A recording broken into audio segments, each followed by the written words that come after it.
It's super likely that your midlife crisis is actually a spiritual crisis. Now, spiritual is kind of a dirty word because if you're super religious, then the word is linked to all those ideas, and I have the one true faith, and God means this and this, and it certainly doesn't mean that. And usually this is some form of God on a cloud or powerful being who is separate from me, and that is the idea that I might have a personal experience of God. Even the Buddhists, they don't really believe in God, but they have this idea that you can be enlightened like the Buddha. But I have been personally told by Buddhists that no, you can't. That's him. You can't have enlightenment through all those meditation techniques which claim to give you enlightenment, but actually no, there's no way for you to have it. You see, so like the religion thing is very much based on the idea that you can't have a spiritual experience. You can have a form of spiritual experience as long as it's not from the inner part of you, if you like. Okay, I'll clarify what I mean later on, but this is the crucial topic, because the main point I'll be making today is that actually the midlife crisis is a spiritual crisis, which is expressing your deepest spiritual self. And part of the problem we have is that we've kind of forgotten collectively a big part of what spirituality actually means. It's a dirty word, and for a good reason in many ways. But yeah, so, and if you're like super religious, the idea that you can have an inner experience, let's say, of God or something like God or something like that, or enlightenment, that is kind of frowned upon and suspect. And if you're atheist, well, obviously you don't want to even hear the word, right? Because only only stupid people who believe in religion, the Richard Dawkins line. Yeah. So the idea is that, religion is the opium of the people, and we must believe in materialism and reason and science and all these things. And that's kind of another topic, like philosophically. I think, my personal experience for me, which is all I'm giving you here, is basically my personal experience, how it's been for me. Okay. So for me, my personal experience has been that the material point of view is wrong, and that the belief in reason is in fact irrational. But again, that's a topic for another day. The topic in itself. But at the same time, I'm not a fan of religion at all. If you are, good for you. I mean, it's not, we all each need to follow our own paths. And for some people, that does mean following a religious path. I mean, there are plenty of people like that. But the point here is precisely that we all have to follow our own paths. Okay, and very often the problem with religion is that for most people, very, very many people, and I think ultimately at the end of the day, for all people, if your religion is somebody else's path by definition, like Buddhism is what the Buddha did. Okay. And all the beliefs and rituals and whatever that were added on top of that, and same for Christianity, obviously, and all the others, right? On and on and on. All the religions are based on somebody else's teaching. The point of the midlife crisis, to me, is to get you back to your own inner teaching. Okay, and that is why it is spiritual. When I was in my 30s, okay, I started having this desire, okay, to study magic, ritual magic, like Aleister Crowley, and he scares people because he had a very, he liked to tell people he was the devil, but he was Marilyn Manson, Aleister Crowley. He was a shock rocker before there was rock and roll. Okay, and if you look at what he's actually writing about, okay, he's basically talking about the same kind of stuff as Buddha, because ritual magic is a form of kind of a form of advanced meditation, if you like. Okay, so I studied that for a while because I felt like it seemed like something I really wanted to do. Okay, and this is important. This feeling that it's something I really want to do is, it seems to me, at least that was my experience, it was linked to the experience of the midlife crisis. And this is why, to me, the two are linked, because in my case, I think they're both expressions of the same inner drive, okay? And that inner drive is the urgency for you to be you, okay, for real. So, and I think this is universal, and one of the reasons I think that's what the midlife crisis is trying to be for most people, what I think it is kind of biologically, why so many men certainly have them. This inner calling of something inside of you, it exists in it exists in many modalities. Okay, so what do I mean by that? Okay, I was interested in magic, okay, ritual magic, and it sounds crazy, and you know, it's not well looked upon, it's frowned upon, it's woo-woo, whatever. But I put a lot of time into it.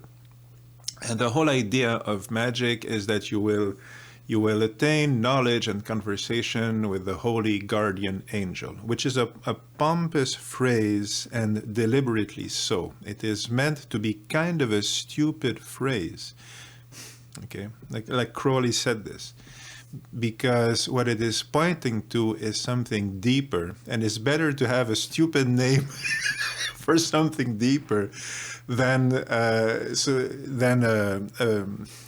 a smart one, because the stupid name allows you to remember that it's just a signifier. Okay, it's just the finger pointing to something deeper, not the depth itself. Okay. So, but knowledge and conversation of the holy guardian angel it implies, you know, looking inside of you and cleaning up your inner mess and the darkness and the unresolved conflict inside of you and all these things. And ultimately, there's a whole series of meditations and whatever. And you have this experience, if you like, and you contact this entity, which is like your spirit guide. And that entity will guide you to union with your true deeper self, which is the deepest mystery of yourself, and thus existence as a whole, and your relationship to it, and the fact, in fact, that you're consubstantial to it, like you are existence itself, okay, on a level which you can't directly perceive, but the holy guardian angel lets you communicate with that. Okay.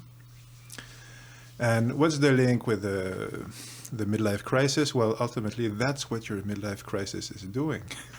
That's what it's doing. That's what it's trying to do. I did the magic thing, and did I attain knowledge and conversation with the holy guardian angel? That's a good question. It depends how you see it. Because at the same time, I also I had dreams with the spirit and so forth. And because I started getting interested in shamanism at the same time. And what's fascinating here is that shamanism has kind of the same idea. They have a completely different way of talking about it. So the idea is you go into a trance with drumming, and you go into the spirit world, and there are like different levels of the spirit world. So that's unique, kind of the shamanism point of view. And in the spirit world, you will see different spirits, which are things you see in your imagination. And you can have, you will be guided by spirit guides, and ultimately you can talk to your deepest form of your own spirit, like guiding spirit, which is you and not you. And that inner spirit can, again, guide you to the the truest path of your, you know, your calling or whatever, something like that. Okay, but the idea is that that deepest part of you, and that spirit has levels. You can meet different layers of it. Okay, much more, each time more mysterious and powerful. Well, that again is a part of your psyche and a part of yourself, but which you actually, it's you and not you, and you can never completely understand it. But it's still you and not you. Okay. So as in ceremonial magic, okay, you have a part of yourself which is very powerful, very spiritual, and it's showing you a way. It's giving you a way to interact with the deep mystery of existence, and allowing you to find your place in that mystery and be the truest expression of yourself. Okay, so magic does that, shamanism does that. But along the way, and the guiding spirits things with, you know, shamanic journeying and dreams, that I have had. I mean, I'm not saying it's actual spirits. I mean, that is for you to decide through your own experience. But those experiences with the very like numinous dreams, very powerful dreams, or, you know, sense of this very powerful sense of this is something special. Yeah, I've had that. And I've talked to many people who've had that. Like we speak as if it's this woo-woo out there thing, but it's actually it's kind of very easy to have that type of experience. Certainly shamanic journeying. It's not, I mean, it's taboo in the culture in many ways. Okay. It's not discussed on television or in public conversation except to make fun of it. It's taboo in that way. But it's still readily available to anyone who wants to try it. Okay. So, but there was the link again with midlife crisis. Well, Carl Jung, okay, a famous psychologist, okay, and he's famous for, you know, the archetypes and all these things, and quite often Carl Jung is a famous name, and we see his quotes, you know, sometimes. But nobody really, it's very often people have no clue what he's actually talking about, like what are really the archetypes, what is synchronicity really, you know. And he also has this reputation among, you know, more serious, you know, psychoanalysts like Freud or whatever, of being a hack and a fraud, because he's talking about spirituality. Okay, he's talking about, and this is precisely why I'm mentioning him here. What does Jung say? He says that until you're around 30s or 40s, okay, you're not an individual. You're a social animal. You're part of the herd. Okay, we all think we're individuals, but most of us aren't. And in fact, even at, you know, during the 30s or 40s, most of us don't get out of that herd mentality. Okay, we all think we're being individuals, and we get really angry if somebody suggests otherwise. But the fact of the matter is that you know, Jung describes something called the individuation crisis, essentially, which is when the deepest part of your psyche starts, you know, messing up your life seemingly, and making you feel uneasy, and maybe sending you, you know, desires and thoughts and ideas like study shamanism for me, or magic, you know, but it can be, you know, learn the piano, or you know, study butterflies, or take up mountain climbing, makes no difference, you know. But you know, you start to have these kind of like callings or intuitions or desires to do certain things, okay? And this can be accompanied by a lot of drama in your life, a lot of things falling apart, a lot of, you know, trials and tribulations. Because actually what's going on is that the false structure of your false self is falling apart, because your deepest psyche is breaking things up so that it can talk to you. Okay, essentially, I'm making a short version. So what we have here, we have and he did that. I mean, Carl Jung did that. He wrote a lot of books on that. He has this process which is called I think active imagination, which is essentially, to all intents and purposes, the same thing as shamanic journeying. It's very close. You go in your imagination and you get messages, and it's a different modality, but it's almost exactly the same. Okay, so, and why am I mentioning all these examples is because, okay, so the shamanic people have a form of that, and the ceremonial magicians have a form of that, and Carl Jung has a form of that, and I did all of them. I still kind of do all of them.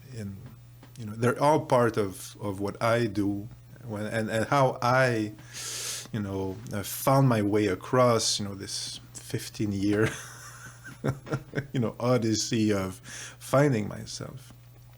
And why do I use all of them? Because none of them has the absolute final truth of what any of that is. I mean, I don't know, and nobody knows. We do not know, because we don't have access to the deepest part of ourselves, except through interacting with the spirit or the animus, whatever, like this, whatever that thing is. Okay, the holy guardian angel. It doesn't matter, and I can assure you that thing does not care what you think it's called or what you think it is. It gives zero Fs. Like, it does not care. Okay, and so my experience has been that there is definitely a part of you that needs to be, I mean, you're on this earth to do certain things and to live certain experiences and to shine in a certain way. And it can be very subdued, it can be very bright and loud, it doesn't matter. It can be raising children, can be gardening, can be just being a nice guy. I mean, just peaceful. It does not matter. These things, you're on this earth to do a certain amount of things and to have a certain amount of experience and to shine in a certain way. Okay? And your conscious self, your everyday self, doesn't know what that is. Okay, it knows how to do that only insofar as it's responding to the callings of your inner self. Okay, and we're doing it all the time anyway. That's what, even when we're confused, okay, unconscious, whatever. Don't like that word, but even pre-individuation, that's still what we're doing. It's just that there's so much gunk in there that's trauma, and there's so much confusion which is diluting and messing up the message from your inner depths. Okay, but again, I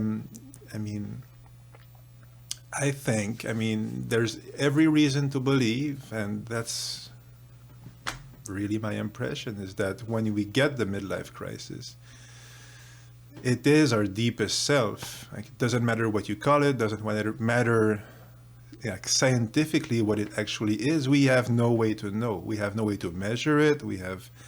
All we have is thoughts and ideas and emotions and different traditions with their own languages and metaphors. Okay, but there is definitely something there, and it is trying to communicate. And there is your midlife crisis, to me, it's been my experience, and that was what it was for me. It was my deepest self trying to tell me, you've been heading the wrong way, and you have all these things inside you which you need to bring forth and express and live and share. And get to it. And he kicked me in the ass really hard until I got the message, right? So, yeah, and for me, I did magic, ceremonial magic. I did, chaos magic. I did that worked. I did, shamanism. I did the Jung thing. Had lots of fascinating, strange, sometimes terrifying experiences. But And but the core thing here is that there is definitely not only so there is definitely an inner part of you that needs to be expressed, and I think that that's what your midlife crisis is doing. Okay, but not only is that their inner thing inside of you, which is trying to birth yourself to yourself, if you like, but there is also help, like inner help, and you know outer help sometimes, like, and ultimately, I like my coaching service is kind of what I'm. The intention of the coaching service is to help with that. But really, what I found is that it might be me, my service might not be, might be this video, might be something else.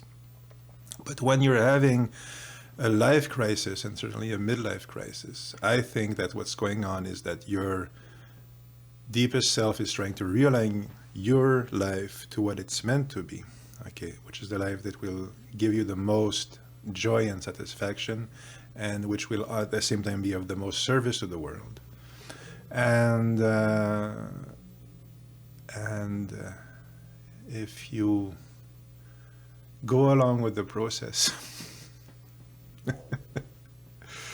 there is help. You will be guided kind of along the way and helped along the way. Life is a miracle. I mean, I don't want to be all, but it's pretty cool. So hang in there, okay. And if it seems like your life is falling apart and you're confused or you're in a rut or whatever, I mean,